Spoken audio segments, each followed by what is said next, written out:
Amanda Seyfried, what a glorious film you were a part of. I Loved know. it. Yeah. What was it It's like for one of you? a kind.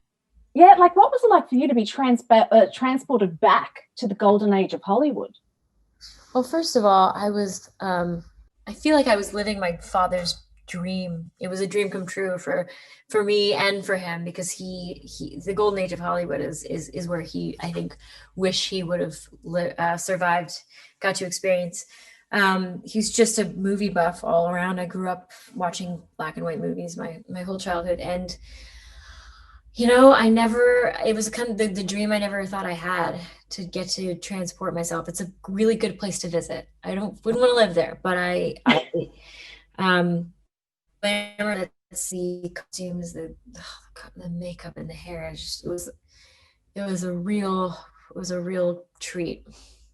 And you got to go there with David Fincher. Yeah. We know how notorious he is for his multiple takes, though. So, what I want to know is it must be amazing working with him, but what is your record takes that you did with him, and how did you feel at the end of the day? I don't know, but I know the props people were able to keep track of how many we'd done because it was how many times we lit candles for a cake. And I don't remember what it ended up being. Many, because there were many people and there were many pages and there were many angles on each person. And everybody was talking over each other. So there was just cameras were moving around for a week. And so that's a lot of takes. I don't even know.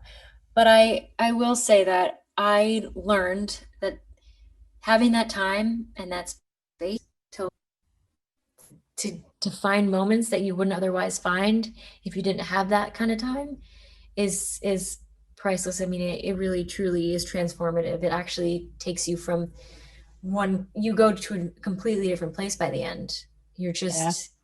You leave no stone unturned. And finally, at one stage in the film, Marion turns around and says, I just saw 42nd Street and it blew my wig. I'm sure your mind has been blown so many times in this industry. And I loved on Instagram, you put up a throwback pic of you and your Mean Girls cast at your very first awards show. Do you remember how you were feeling then? And do you still get blown by this industry? I think I was probably had one of the panic attacks that I've experienced on that red carpet when I was dressing myself, doing my own makeup.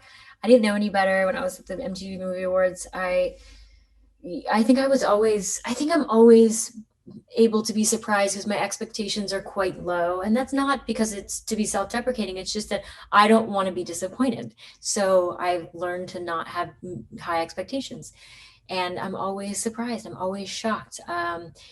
You know, I've had a lot of moments in my career where I've met people that I never expected to meet, and I've been places I never expected to be. And I remember every night after shooting in Mamma Mia 1, when we were in Greece, I would do my exercise. Before the sun would set, I would run up the hill, like kind of the mountain that we were living at the bottom of in our hotel.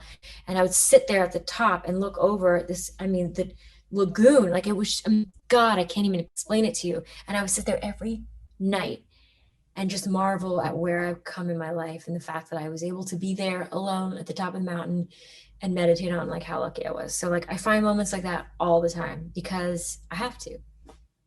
Well, Amanda, here's to many more moments for you. And thank you because we get to enjoy them as well. Thanks. Thank you. That's awesome.